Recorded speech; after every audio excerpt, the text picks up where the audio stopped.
Bismillahirrahmanirrahim. Assalamualaikum warahmatullahi wabarakatuh. Ya, hamdan wa syukran amma ba'du. Sahabat Quran yang dirahmati oleh Allah Subhanahu wa taala. Apa kabar semua? Sehat? Ya, mudah-mudahan kita semua dalam keadaan sehat walafiat ya, dan tetap semangat dalam menjalankan ibadah puasa. Ya, insyaallah pada kesempatan hari ini Ustadz akan menyampaikan 30 kisah dalam Al-Quran, di antaranya yaitu Perang Hunain, ya, berkat pertolongan Allah Subhanahu wa taala. Ya. Karena pertolongan hanya kepada Allah Subhanahu wa taala. Sebagaimana firman Allah Subhanahu wa taala, laqad nasarakumullahu fi mawatin katsirah, ya, wa yauma Hunain id a'jabatkum kasratukum falam tughni ankum syai'a wa dhaqat 'alaikumul ardu bima rahubat summa wallaitum mudbirin. Ya, artinya sesungguhnya Allah benar-benar telah menolong kamu orang-orang mukmin. Yaitu Allah Subhanahu wa taala menolong orang-orang mukmin, ya, di medan peperangan yang banyak pada hari perang Hunain, ketika banyaknya jumlahmu, ya, banyaknya jumlahmu menjadikan kamu terlena atau menakjubkanmu hingga membuat kamu lengah, ya. Maka jumlah yang banyak itu ya tidak memberi manfaat kepadamu sedikit pun, dan bumi yang luas terasa sempit, ya, terasa sempit bagimu. Kemudian kamu berlari ke belakang, ya, dan bercerai-berai karena takut akan musuh yang udah ada di depannya. Selanjutnya, summa anzalallah, ya, sakinatahu ala rasulihi wa alal mu'minin, ya, wa anzala junudan lam tarauha wa 'adzabal ladzina kafaru wa dzalika jazaa'ul kafirin wa dzalika jazaa'ul kafirin. Ya. Artinya kemudian Allah menurunkan ketenangan pada diri Rasulullah sallallahu alaihi wasallam. Jadi Allah Subhanahu wa taala menurunkan ketenangan pada diri Rasulullah Muhammad sallallahu alaihi wasallam dan kepada orang-orang mukmin, serta menurunkan bala tentara dan kamu tidak melihatnya. Ya, hanya Allah yang melihat atau memberikan bala tentaranya dari langit, yaitu para malaikat, ya, juga menyiksa orang-orang kafir. Itulah balasan terhadap orang-orang kafir. Jadi itu balasan terhadap orang-orang kafir, ya, bagi Allah Subhanahu wa taala yang melaknat mereka. Ya. Adapun tafsir surah At-Taubah ayat 25 dan sampai 26, ya, di tafsir As-Sa'di, Allah memberikan nikmat kepada hamba-hambanya, ya, yang beriman, yang yakin dengan memberikan kemenangan yang banyak di peperangan. Hingga pada perang Hunain, di mana kaum muslimin mendapati tekanan yang kuat, ya, tekanan yang kuat sehingga mereka berlari mundur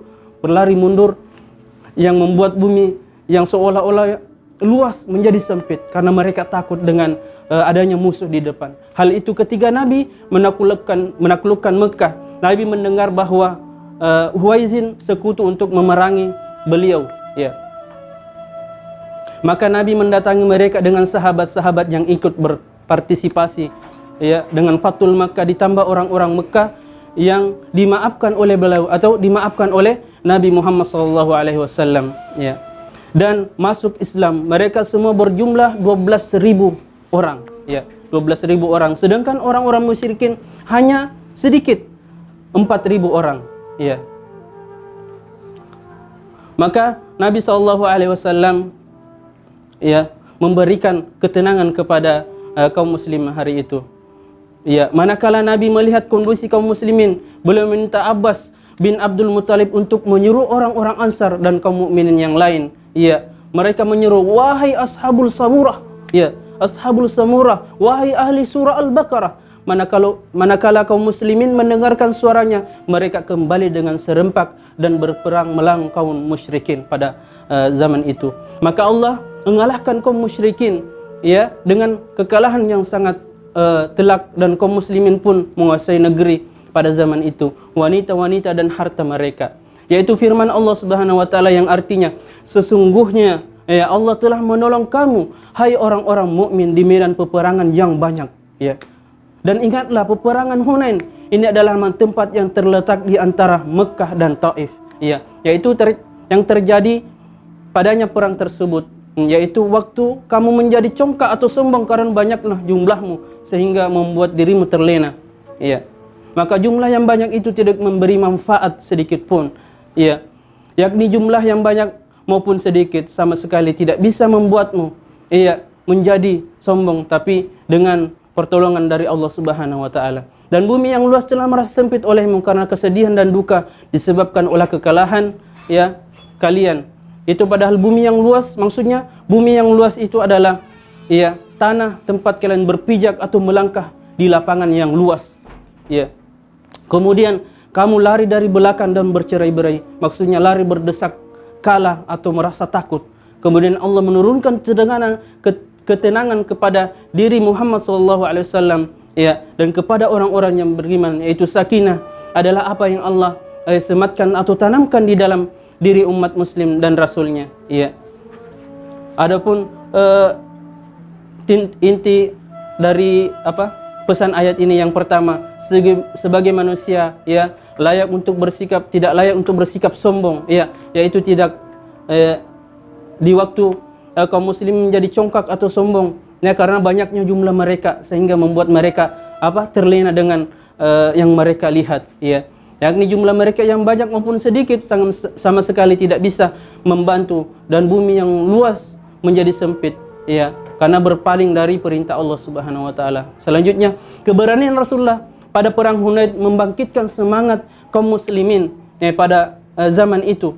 Jadi kaum muslimin kembali bersemangat dan melanjutkan pertempuran di medan perang pada zaman itu. Selanjutnya berharap pertolongan hanya kepada Allah Subhanahu wa taala.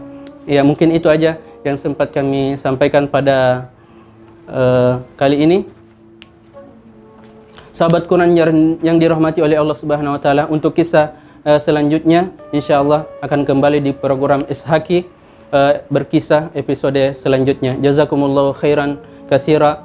Sekolah Hafiz Quran, bertauhid, berbakti, cerdas, berakhlak. Allahu Akbar. Assalamualaikum warahmatullahi wabarakatuh.